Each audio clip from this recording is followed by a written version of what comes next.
Hello, everybody. My name is Seth Gila. I am an English teacher in Eastern International School. Today, I would like to introduce you how to translate from English to Khmer. If you want to know, let's go with me right now.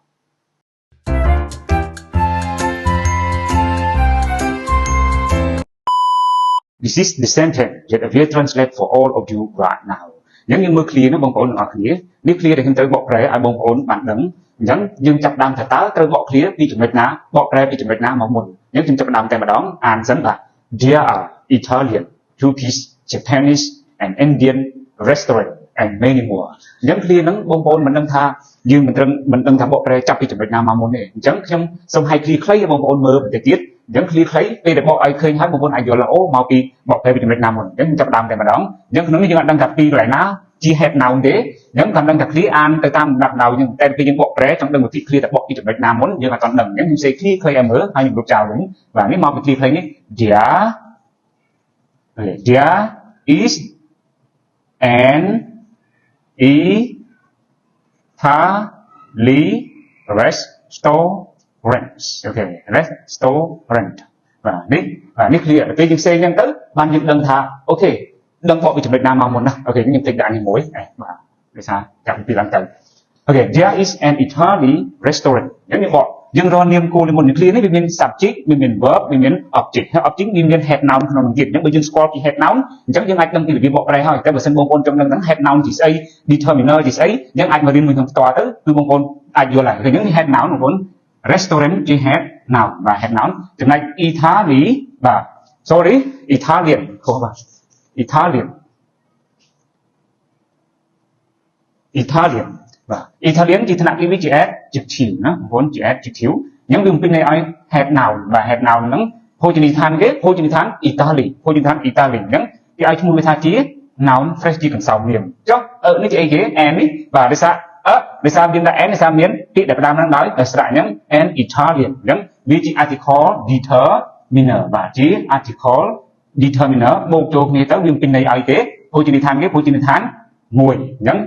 វាជា noun phrase មកកន្សោមនាមហើយចំពោះបាទចាប់ពី an Italian restaurant រហូតដល់នេះគេឲ្យឈ្មោះវាថាជា object វាដើរតួជា object ហើយ is ជា be គឺគេវិញ្ញាសាស្ត្រ to be បាទព្រោះវាប្រែប្រួលទៅតាម noun ជា singular វាជា singular noun plural វាទៅជា plural ដែរបាទនេះ there នេះគឺជា empty subject បាទ empty subject បាទ empty subject បាទហ្នឹងបូកចូលគ្នាទៅបាទគេឲ្យឈ្មោះថាជា sentence បាទ sentence ខ្លីអញ្ចឹងយើងបកប្រែនេះនាមគោលមុនបាទ restaurant ភោជនីយដ្ឋានអ៊ីតាលីមួយពេលយើងបកប្រែគឺមានភោជនីយដ្ឋានអ៊ីតាលីមួយកន្លែងឬក៏មួយឥឡូវយើងបកមកនេះវិញមើលនេះវិញអញ្ចឹងបងប្អូនយល់ហើយហេតុអីបានគេ clean វាវិញថាហ្នឹងដោយសារគេសៀតគុណនាមនៅចន្លោះនេះវាច្រើនភោជនីយដ្ឋានអ៊ីតាលីភោជនីយដ្ឋានទូគីភោជនីយដ្ឋានជប៉ុនភោជនីយដ្ឋានឥណ្ឌាអញ្ចឹងដល់ពេលគេសៀតគុណនាមចូលហ្នឹងទៅយើងនាមទូនាទីរបស់គាត់គឺថយក្រោយទៅទៀតណាបាទព្រោះទូនាទីគុណនាមឈរនៅពីមុខនាមអញ្ចឹងឈរមុខនាមយើងនាមកាន់តែខិតថយក្រោយទៅនេះគេសៀតអ៊ីតាលីគេសៀតទូគីមួយទៀតកន្លែងនេះបងប្អូនគេសៀតទូគីហើយគេសៀតជប៉ុនហើយគេសៀតឥណ្ឌាអញ្ចឹង restaurant ខិតទៅក្រោយទៀតបាទហ្នឹងខ្ញុំលុបចោលខ្ញុំគប់ឲ្យមើលទាំងអស់បា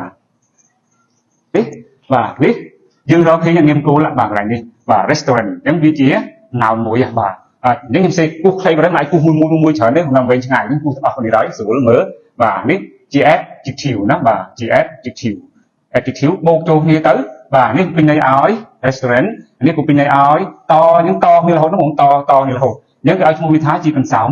នាមបាទកន្សោមនាមអញ្ចឹងកន្សោមនាមហ្នឹងអញ្ចឹងកន្លែងនេះបាទចាប់ពី Italian រហូតដល់ restaurant បាទ restaurant អញ្ចឹងវាដើរតួជា object បាទដើរតួជា object ហើយពោះ there នេះគេប្រែប្រួលមិនអីប្រែប្រួលតាមវាប្រែប្រួលទៅតាមនាមនាម plural ព្រោះនាម plural មានទូគីជប៉ុនឥណ្ឌាអញ្ចឹងមើលអញ្ចឹងនេះ be ប្រែប្រួល is ទៅជា are ណាបាទនេះទៅជា are ហើយដល់ពេល there នេះវិញបាទ empty subject បាទ empty subject បាទអញ្ចឹង empty subject អញ្ចឹងយើងបកប្រែទៅបាទឃ្លៀងទៅជា sentence មួយតែ sentence ហ្នឹងវិញវាស្អាតមានគុណនាមពេញន័យឲ្យនាមតវាកាន់តែខិតទៅឆ្ងាយអញ្ចឹងយើងបកប្រែគឺមានភោជនីយដ្ឋានទូគីភោជនីយដ្ឋានភោជនីយដ្ឋានអ៊ីតាលីភោជនីយដ្ឋានទូគីភោជនីយដ្ឋានជប៉ុននិងភោជនីយដ្ឋានឥណ្ឌាបាទហើយក្នុងនេះដាក់